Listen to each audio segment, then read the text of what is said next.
everybody, and welcome back to yet another very exciting episode of the Friends Talking Fantasy podcast. My name is Charles, and with me today, as always, is my lifelong friend and co-host, Dylan. I'm ready to talk some fantasy with my friend, Charles.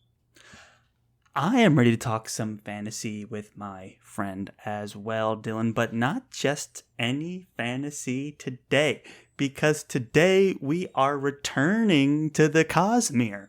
You know, if you remember from our Friends Pitching Fantasy weeks back, we decided we were going to read two works. One is the Live Ship Traders trilogy by Robin Hobb, which we are in the middle of, and then the other one was one of Brandon Sanderson's surprise Cosmere novels from the COVID era, Yumi and the Nightmare Painter.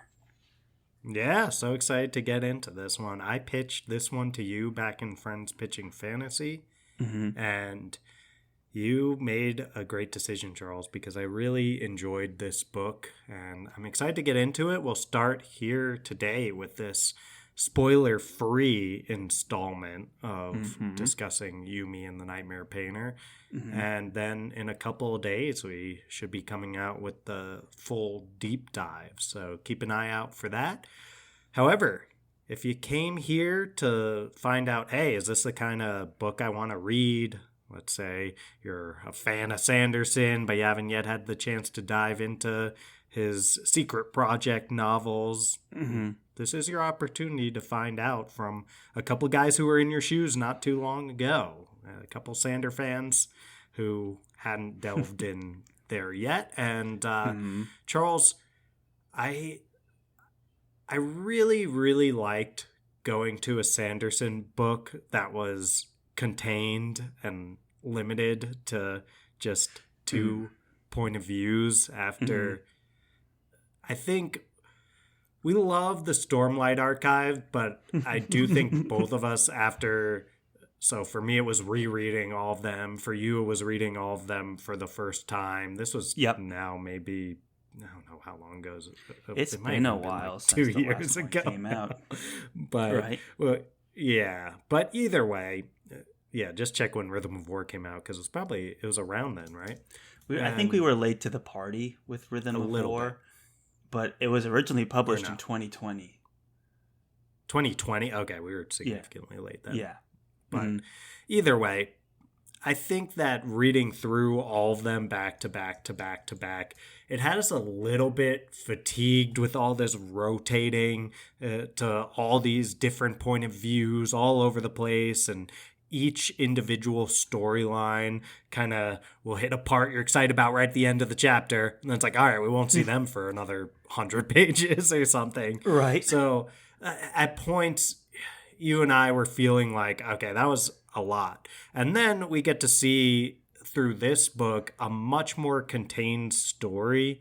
And especially once it gets going, I was very excited by the prospect of, something exciting happened at the end of this chapter, and then I can just turn to the next page and be like, and then this is what happened in that exciting situation that I wanted to see how it turned out. And for me, that was really nice to see a more contained Sanderson novel after our last time reading him was Rhythm of War. And Charles, I'm curious to hear what your experience was like, because it had been a while since we read Sanderson. Yeah, I mean, huge fan of the Mistborn series, obviously, and we read one of his short stories as well, The Emperor's Soul, which I really liked. And then we hadn't really covered him for a while until we went right into what I call his magnum opus, which is his expansive 1,000-page tomes planned to be like a 10-plus book series, which is the Stormlight Archives.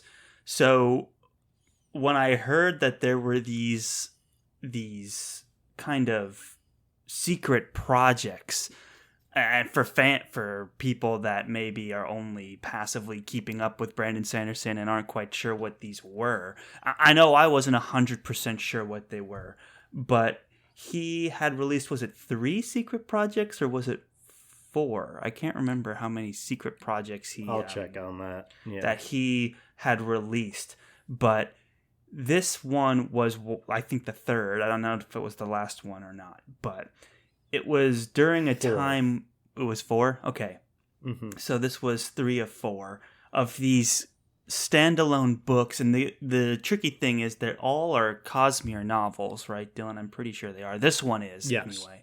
Anyway. But they're not the same characters. They're different tones of stories, and they were originally on Kickstarter, and they were originally published by Dragonsteel Entertainment, which is Brandon Sanderson's independently owned company, and then it was traditionally published after that. And so it kind of took its own. It was a really interesting, unique way that he published these. And then he announced it on YouTube, where he just dropped a bunch of manuscripts on the table and say, I'm going to publish 4 books and I'm going to open a Kickstarter and do it. And it was kind of a unique thing, but it was hard to know, like, which one. Do you have to start with one? Do you have to understand the Cosmere? Do you have to know these characters? I could tell they were referencing stuff from the Cosmere. Brandon Sanderson does do, like, a wink, wink, nod, nod in his narration, which we may get more into in our spoiler-filled episode. But for fans who, like me, who were coming into this not super knowledgeable of the Cosmere, I had it was fun. It felt like a nice return to form, just to keep the story smaller, because I really liked Mistborn, which was a relatively limited series of POVs, and it was done in 3 modestly sized fantasy books. So I really enjoyed that, and I loved Emperor's Soul as well, which, Hugo Award-winning story, I believe. Or no, it wasn't. Was it? It might have. It might have been for I think it was novella, right? Yes. So, I like the Stormlight Archives, but I agree, Dylan. It's a very ambitious read. That's part of the draw to them.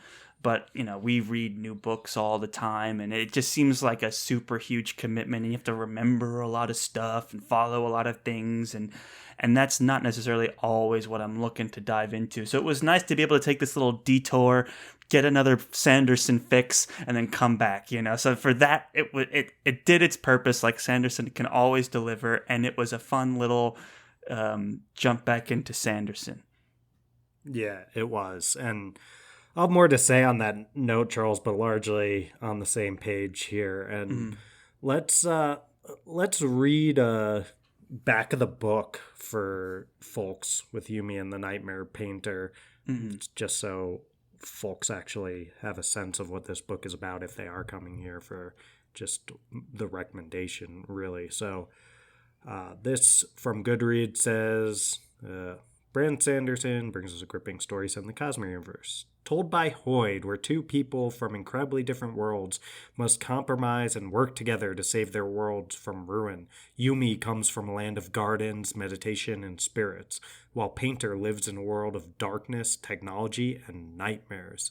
When their lives suddenly become intertwined in strange ways, can they put aside their differences and work together to uncover the mysteries of their situation and save each other's communities from certain disaster?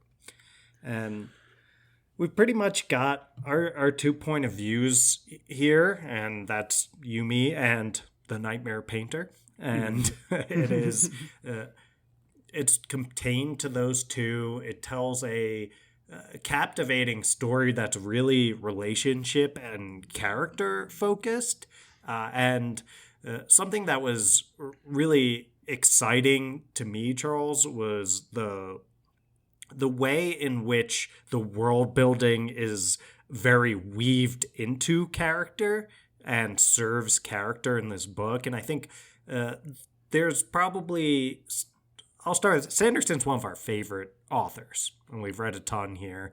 I think we've always held up Mistborn as kind of our favorite of any of his series, but we love his work in general.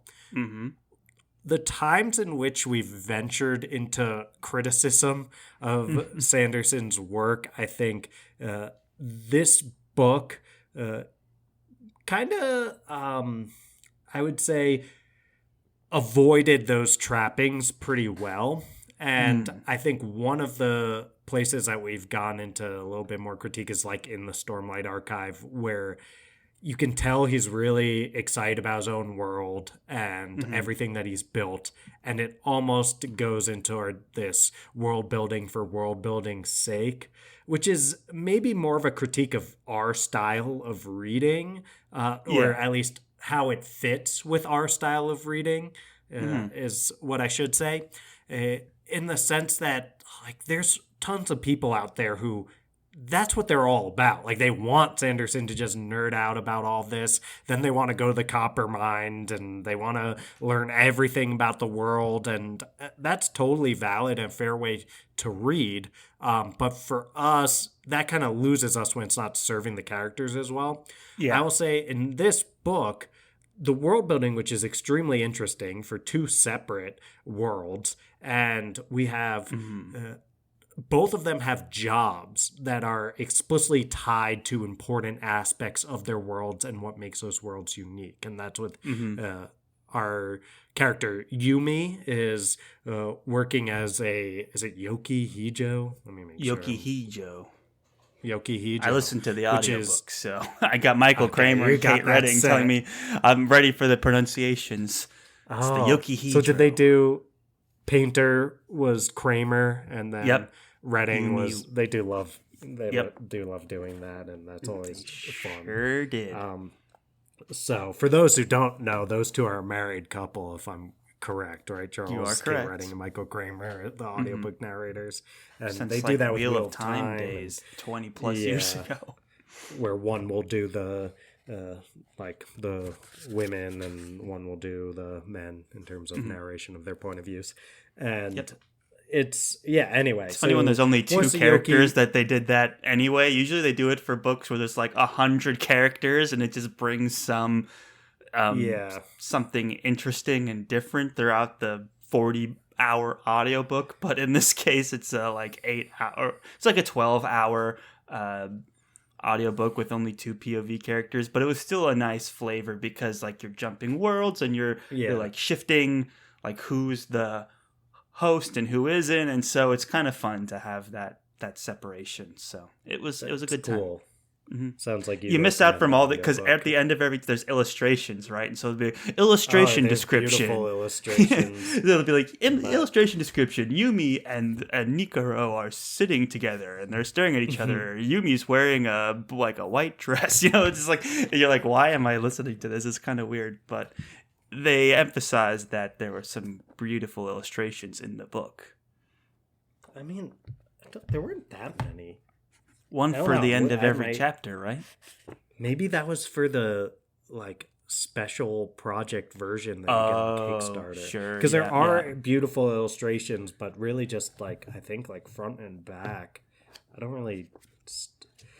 don't think there were throughout, but that's something for us to look up. But okay, because anyway, I know that the illustrations were specifically like Dragonsteel hired an artist to do their version. Yeah. I doubt it's the same thing in the published one, which sounds like is the copy you have. You didn't support the Kickstarter, Dylan? I mean, Sanderson only got like $41 million from that Kickstarter for 4 books. I know. Isn't that insane? I mean, you know, Sanderson, of course, in the classic starving artist category with that mere, what'd you say, $41 million? So it was at the time the largest Kickstarter. It may still even be the largest Kickstarter. Hard to beat. $41.7 million pledged of a $1 million goal. So absolutely. Sounds like they hit the goal. Yeah, it sounds like they did. And I knew Sanderson was famous, but I did not know to the extent, you know. I always appreciated him trying to do his own thing. He hires his own people, friends and family, and tries to do things independently. But I had no idea he was working with this kind of cashish. But I mean, I think I think the fan base is ridiculously passionate. Probably over. There's a lot more investment per reader than you get from a, let's say, someone trying to build up something for a movie they're making or whatever. I think Sanderson's likely to get a lot more per person actually engaging with his material. But anyway, trying to say, we've got two characters here, and one is the Yokihijo, which is a chosen one who summons spirits to create like useful things for their society, and they're kind of viewed as this like holy figure who really is there to serve the people around her. And then we've got Painter, who is a nightmare painter, which means that he goes out on the streets at nights in his dark, dreary world and hunts down these nightmares that can become flesh, basically.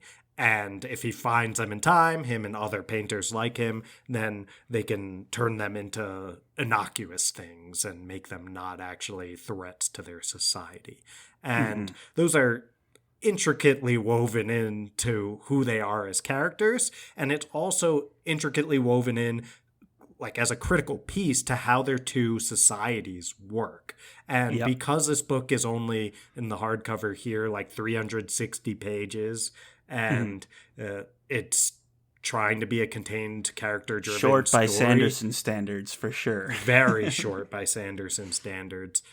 It just really allows these things to come to life in a way where it never feels forced, and you're actually captivated by like, oh, what is it like being a painter? Like, what is it like being so like serving all of these rules as the Yokihijo? And you're never like, okay, like we don't have to hear that much more about this like trade route and this river and blah, blah, blah. Like it never goes toward that way of world building, which for us is always very interesting and compelling. That's well said, Dylan. And I agree it was smart how he kind of stacked up the world building with the professions, with the characters. It was a very efficient use of like those. A bunch of stones. Stacked like a bunch of stones. We're summoning spirits like crazy over here. $42 million worth. Yumi's art form. A key theme of this book is art. And what it means to create art and what it means to actually give something meaning and all that kind of stuff. And Yumi's art form is made of stacking stones. That's how she summons the spirits. So just since this is that spoiler-free episode. But Charles, go on. Yes, Stacked exactly. like stones. Stacked like stones. And yeah, the theme of like putting a value on art and what makes art valuable is kind of posturized throughout the book as well. But one of the things that interests me about this when we were going into it, more than the character, like the world building, because I didn't really know what I was getting into world building wise picking up this book. Like I wasn't sure. But one of the things that Sanderson said was, one, he had originally wrote this only for his wife in mind before making the decision to release it after the fact. How much I believe him on that is a little skeptical. Like, there's no way he wasn't like, I'm not. Him. I mean, you kind of do, but what, is he not going to publish it? Like, how many books do you think he has that he's just only written for certain people and hasn't published? What? Anyway, that goes to say that was the intention of the book. Written just for his wife because his wife said that he should write more romance.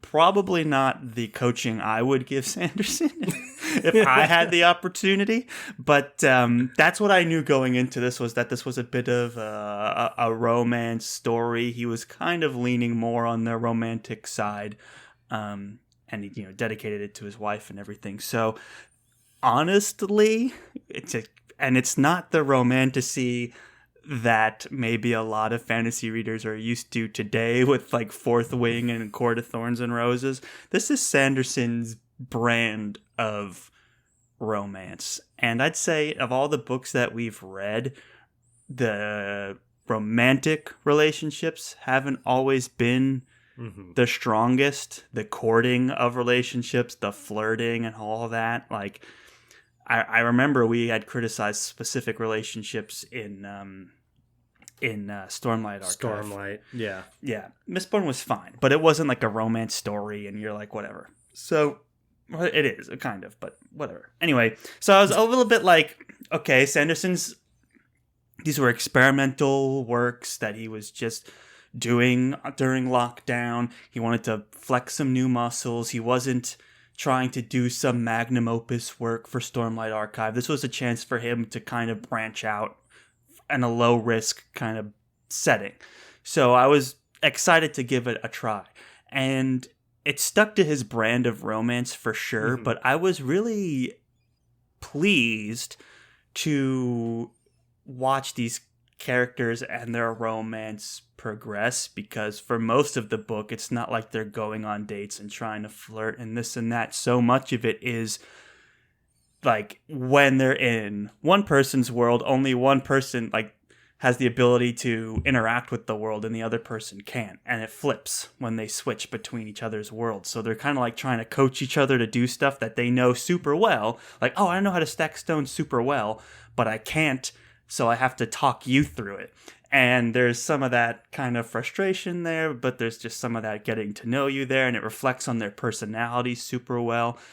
And even though it was a romance book, it wasn't like the focus the whole time. It wasn't like a romantic comedy.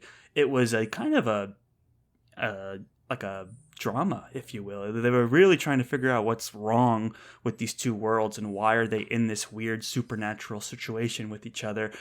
And then when the romance does start to build, it just lended itself an air of authenticity that I really liked. And it wasn't super X-rated like sex scenes that I don't really need either, which Sanderson was never going to write. I would have been shocked. But they make Sanderson blush too.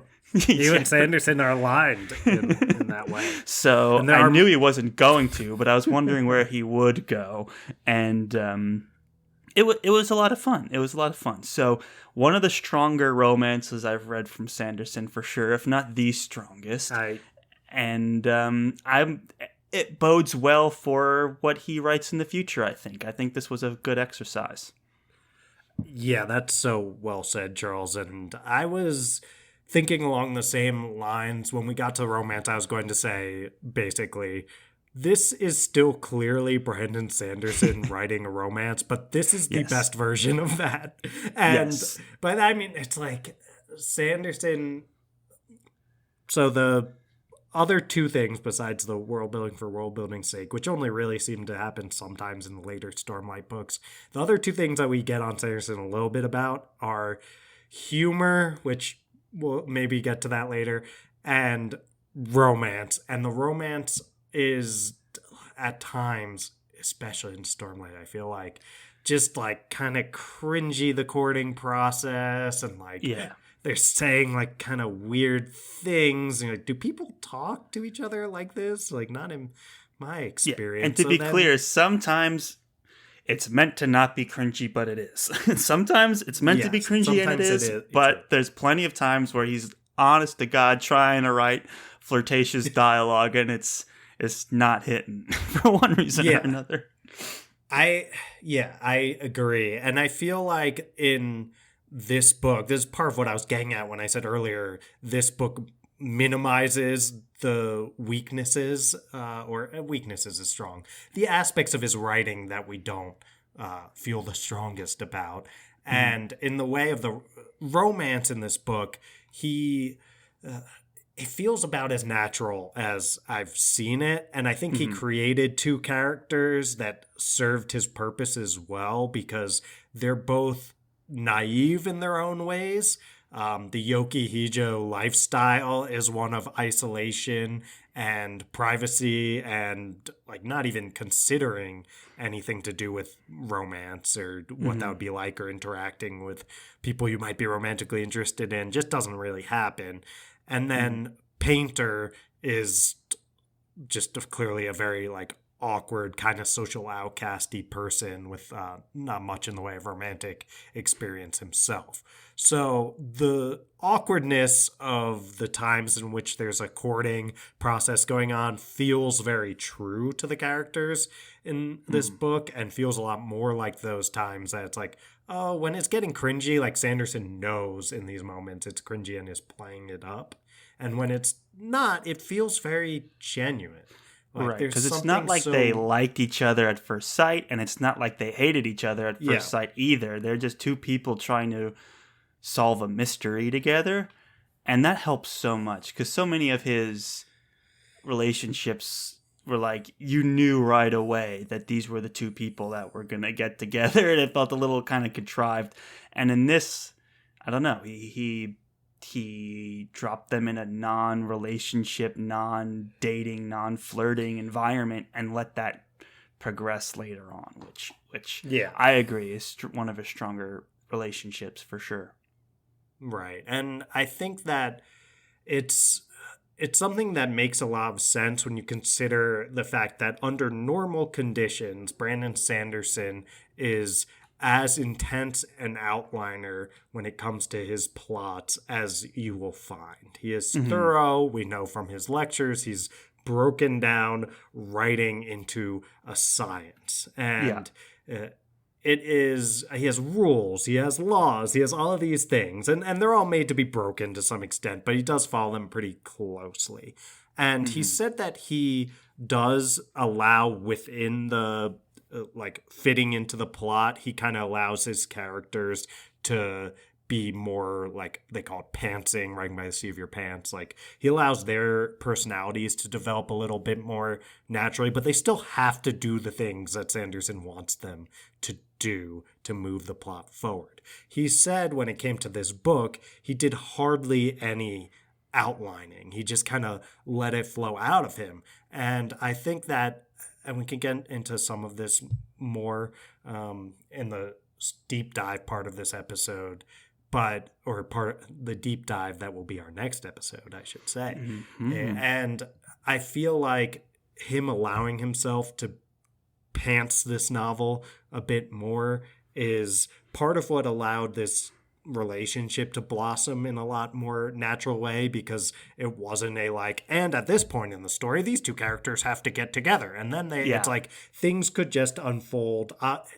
It's, as we said, like you can find out pretty quickly from Google searching, not spoiler to say, that romance is an aspect of this story. So Hmm. some of that's going to happen, but it's going to happen when and where it feels natural to Sanderson. And so I think that allowed him to do a little bit stronger, less contrived, like you said.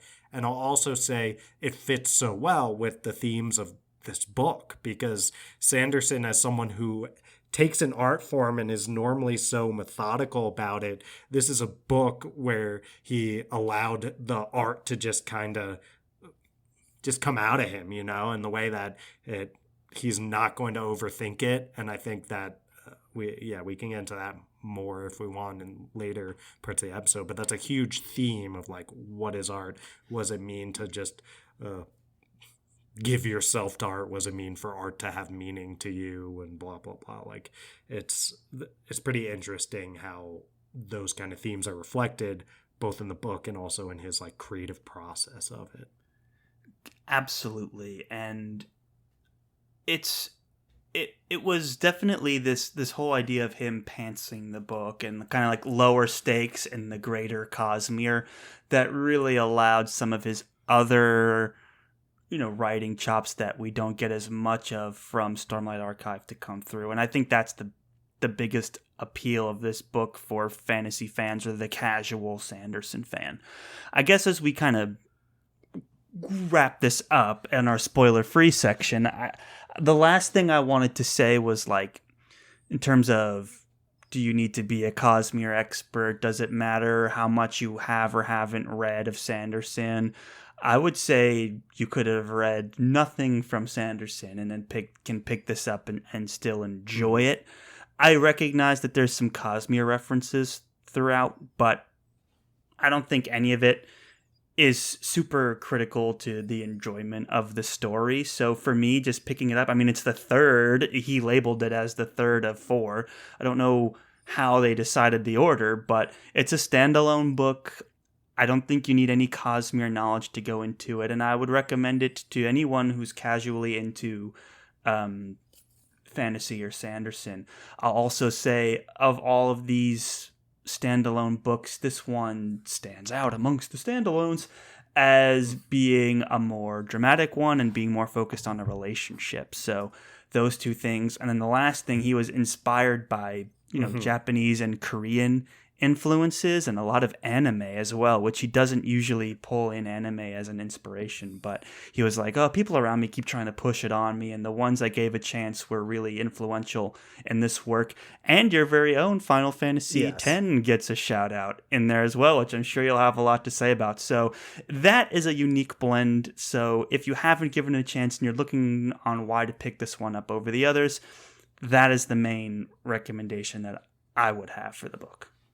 Yeah, that's so well said, Charles. And that was the last thing I wanted to make sure to get into, too, is his inspirations and really for the sense of who would enjoy this book and who should pick it up. And yeah, Final Fantasy X as his main inspiration makes total sense. I literally was like, I was on vacation, I was reading on the beach, and I was next to my partner who gifted me this book, and I turned to her, and I was like, probably like 15 pages in at most, and I was like, this seems so much like Final Fantasy X. Like, that's how like clear, and I'm not even saying that as a like, oh, like Dylan's such an astute reader. It's like, I'm saying that as a person who, if you really like Final Fantasy and you've played Final Fantasy X, you will just probably be struck by that immediately. So, not even patting myself on the back, just saying the influence is extremely clear. So that's the one it was on PlayStation 2, and it's kind of in this weird. It's interesting that's on. Oh, I own this one. I haven't played it yet though. Yeah. Oh yeah. This is one where there's like a sports player, right? Like that's the main male character, and then the main female character in Final Fantasy X, who is it? Double check this for me, Charles. Is it Yuna?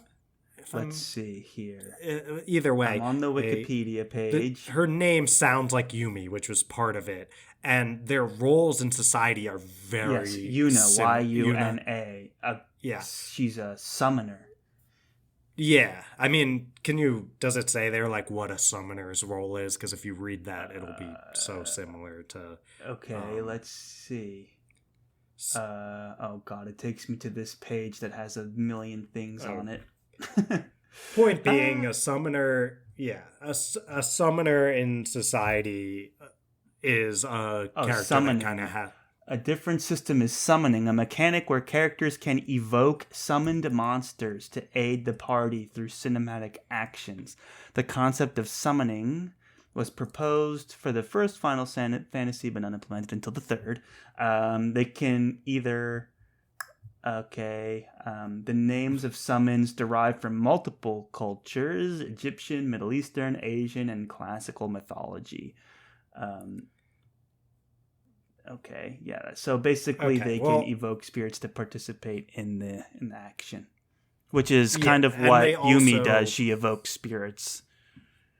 Yeah, so it's also that they play this role in society of being like really revered, but also like sort of a religious spiritual servant to the society through that. And so they live these very like isolated lives. Everyone thinks they're very important and holds them with high regard, but they have like little in the way of interaction with others. So it's very similar, and their names are similar, and I was like, okay, this is Final Fantasy X. So I was like Googling, I was like, because it's not until the back of the book that you see him be like, oh, we have some like different influences here, including Final Fantasy X. But I was Googling like, does Brandon Sanderson play Final Fantasy?